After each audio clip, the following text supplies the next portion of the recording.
Hey guys, this is RyGuyGaming here today, and I bet you can't tell it from where I am, but today we are doing another Roblox scripting tutorial. And for this tutorial, to demonstrate it, I'm actually using a buddy's place of mine. This is Perspective, the pre-alpha by Lightning Squid. He allowed me to use his place to show this off. So basically what this script that we are going to be working on today is a position saver. So every 30 seconds, or when you push this button, your position will be saved. And when you load into the game, you will return to that original position. So my position has probably been saved somewhere around here while I'm running around here. So let me go ahead and exit out and reload, and I'll show you how it works. Okay, so I am searching for a server, but once we find one, we will join in, and there's about a second delay, but as you can see, boom, I'm right where I left off, or pretty close to it. Let me kill the music just in case it's copyrighted, but it actually has some pretty nice music, and this is a really fun game. But anyways, so you can also save your position with this save button, which will save your position, and then once you hit save and it's all done, you can go ahead and close out, and let me show you that I'll respawn here now. So again, once we find a server, we join in, and after a short little delay at the spawn point, we pop into where we saved at. Now, you don't have to have that delay. I just put it there for testing. The owner of the map liked it, so I left it in for him, but you don't have to have that little delay, and you can just kind of pop into immediately where you left off. But it works especially well if you have a custom loading screen so that the player can't see themselves when they do that. So anyways, let me go ahead and close out of this, and I'm going to show you what you need to do before you even hop into Studio to test this. So go ahead and go to the place you want to go to develop on Roblox, and go to the place you want to mess with this on. I'm going to be messing with this on my museum because this is where I tested it for his place. Click on the gear and go to configure game. Now, you have to check this enable studio access to API services box, and then click save, and then go ahead and back out of here, and then go ahead and click edit on the place you want to edit. The reason you have to do this is because if you don't do this, you won't be able to test saving and loading from Studio. Now, just a word of warning, this is a little dangerous because if you do mess up while you're coding around, you can wipe all your players' stats. Or pretty close to it, so be careful if you have that setting enabled. If you don't want to enable it, you can of course just do this and test it in a live game, so that you don't have to worry about it in Studio, but I am just going to be testing it from Studio, and you can too, and that's how you do it. So let's go ahead and pop into Studio here. Alright guys, so here we are in the studio for my museum, and so I went ahead and imported all the stuff from my buddy's place, like the scripts and the button, just so we can look in them in here and I don't break his place on accident. So the first thing we are going to look at is inside of the save button. We're going to look at the local script. Now, you will also need two scripts in the server script storage and or workspace. Well, not and, I guess just or. So the server script storage or workspace. One can be called save and one can be called load. And then you'll need a event in the replicated storage called save. So back to this script. So the first thing we get is the save event from the replicated storage. Then we get the button, which is the script.parent, and then we create a debounce. This is because you don't want people spamming this button, because if they do, it will not be good. It can throttle the server, and you can only send a certain amount of data store requests at a time, so we just do this to make sure that no one's just spamming the crap out of our data store. So the first function, sorry, this isn't C#, the first function I have here has to do with clicking the actual button. So if debounce is false, then we set it to true, and then we fire on over to the server. We wait 7 seconds, and then the debounce is false. Technically, I don't even think I need these.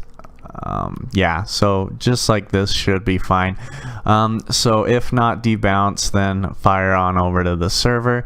And then the second function I have here is listening for a client side of the save event, and this will just update the text of the button as well as handle the debounce. So it will just set the debounce to whatever inactive is passed through, and it will just set the text to whatever is passed through the text. So now let's go ahead and look at the loading, because that one is a little bit, well, no, never mind. Let's look at the saving so I can show you how I set it up and how you can load. So really, the meat of this happens in the save function, which I did because we save every 30 seconds, but we also save from the button. But let's just go from top to bottom. So the first thing we do is, again, we get the save event. Then we get the DataStore service. And then lastly, we get the store from the DataStore service. So I have called mine location store. You can call your store whatever you'd like. Usually it ends in store. That's just kind of a convention, and I think it doesn't have to be one word, but you know. And then we go ahead and let's get into the meat of this. So I create a new function, I call it save, and it has to receive a player as a parameter. So the first thing we do is we fire over to the client, to the specific player, and telling it to update the text of the button to saving, and we set this to true so that the button is inactive and can't be clicked on while we're saving. Next, we get the vector position of the player character's head. I use the head because you can't really use the torso anymore, because R15 doesn't have a torso. It has an upper torso and a lower torso. I guess you could use the humanoid root part, but I just use the head. It seems to work just fine. And then from the vector position, I get the position in numbers. So to do that, I just round down. So math.floor of all the different elements of the vector position, and store that as a table of numbers, because you can, I'm pretty sure, I don't know if you can store a vector3 in a data store, but I know you can store a table. So I just store the position into a table of integers. And then here is where we actually do the saving. So we say local success saved value. This is called simultaneous assignment. When this function is called, it's actually going to return two values, because we're technically calling two functions at the same time. So this might get a little confusing. So the success, it has to do with this pcall function, which basically is like a try catch in most other languages, or try except in Python. Basically, if whatever is inside of the pcall function doesn't work, then it will return the success false. So it's just an easy way of handling stuff that might fail, so that it doesn't completely wreck your script. If the saving failed for some reason, it would just tell the player that there was an error saving, and it wouldn't actually crash your script. Pcalls are for some reason, they're kind of difficult to understand in Lua, and I don't really like them at all. They're kind of dumb. They're handled way better in like every other language imaginable, but Lua just decided to crap its pants with pcalls, but whatever. Anyways, and then the save value, it just returns what it was saved. You kind of have to have it, even though we don't actually use it here. But if you want to, you could say, like, you know, this was the value that was saved, but we aren't doing that now. And it's good for testing. So anyways, so we do the pcall and we create a function, because inside the pcall function you have to pass in a function, so that can get pretty confusing. But anyways, so you just return, you do store set async, I like set async. The wiki says to do update async, but you need another function, and it just gets really messy. And as far as I can tell, set works just fine. So I'm just going to use set. If you can tell me why update is better than set, go ahead. But for now, I'm just going to tell you to use set because I've never had any problems with it. And then this is the key. So this is the name of the store. Sorry, this is the key. And so what we have for the key right now is player underscore and then the ID of the player. Now, the way data stores work is imagine like an Excel spreadsheet. I don't know if you know what that is. I was actually talking to someone the other day who didn't know what that is. So let me pull one up actually so that we can look at this and figure it out. But oh, for some reason it pulled up on my other screen. So imagine an Excel spreadsheet here. It kind of looks like a database. So the way data stores work is so let's say I have all my players. I don't know why I made this really big. I just wanted to make the font really big. So we'll do like this. There we go. That's better. So let's say in this column we'll have the players, and in this column we'll have their position. So now I have player underscore blah blah blah. There's his ID, and he is stored at this position, and then this player underscore this number is stored at this position. And so this is kind of what a data store looks like. So the key is this part, the value is this part, and so you can make the key whatever you want, but the value will be the position. The wiki recommends to do it this way. You might want to use usernames if you do ordered data stores, but we won't be doing those in this tutorial, so this works for what we're doing. If you don't want to mess with it and just want to know it'll work, just do what I do here. It's fairly simple and it should be pretty easy for you. So just use the player's ID like I have done. So the key is player underscore and then the user's ID. And then the value is their position, just like in that Excel spreadsheet. And then we wait 5 seconds.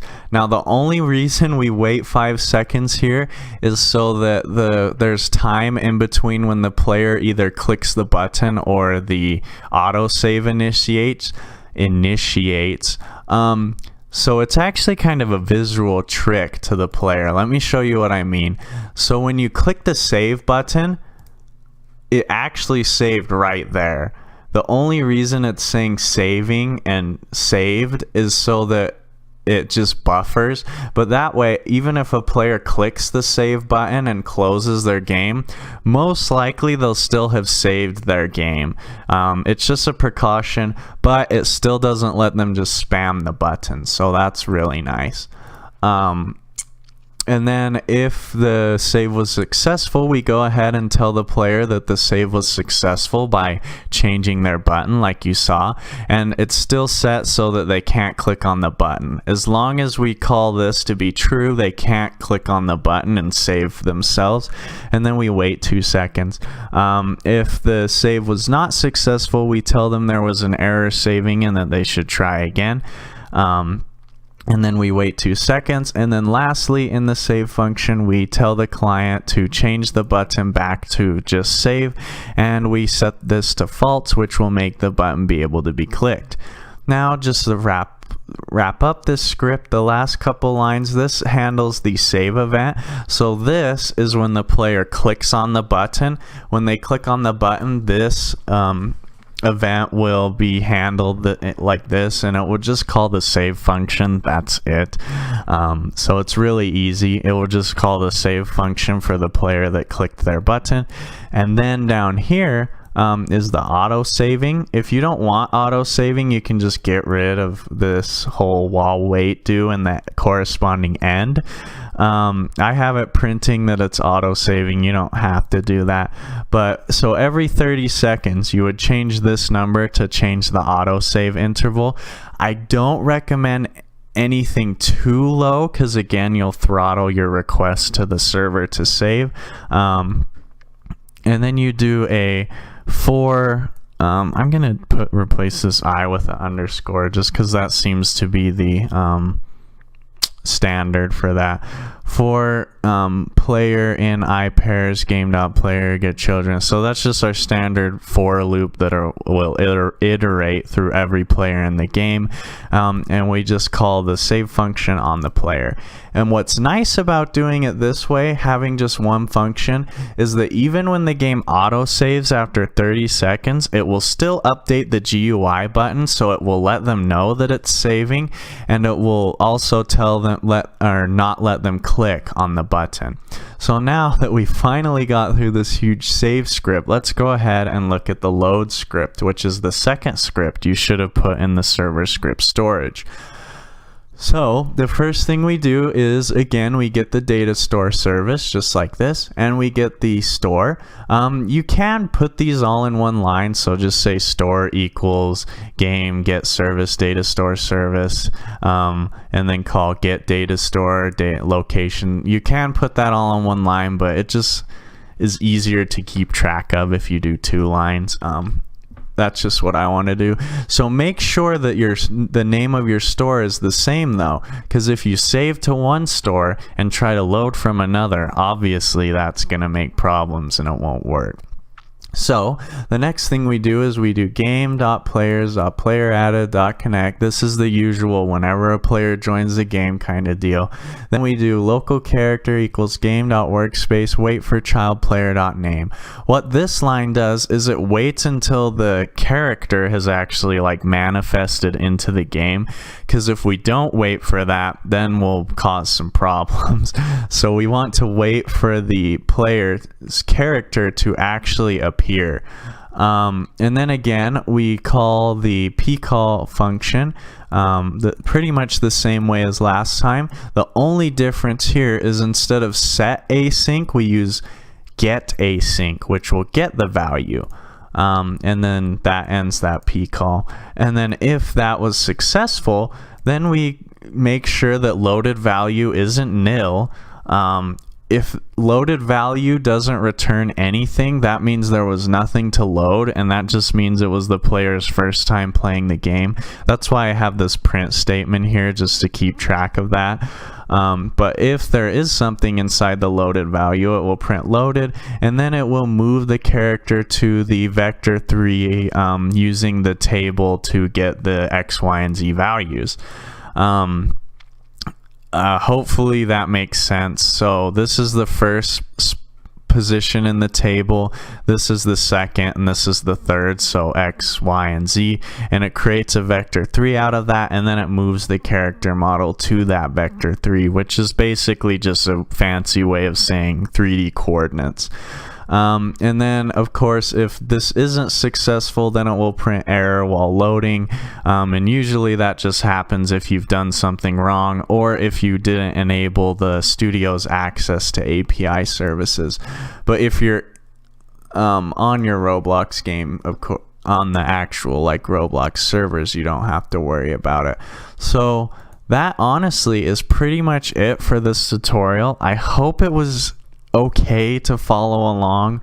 I tried to make it as simple as possible. This isn't my official data store tutorial.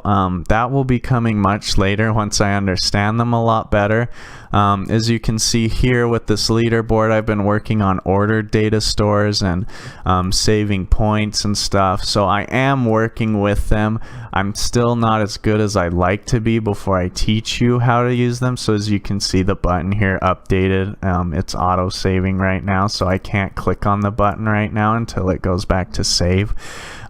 Just wanted to point that out.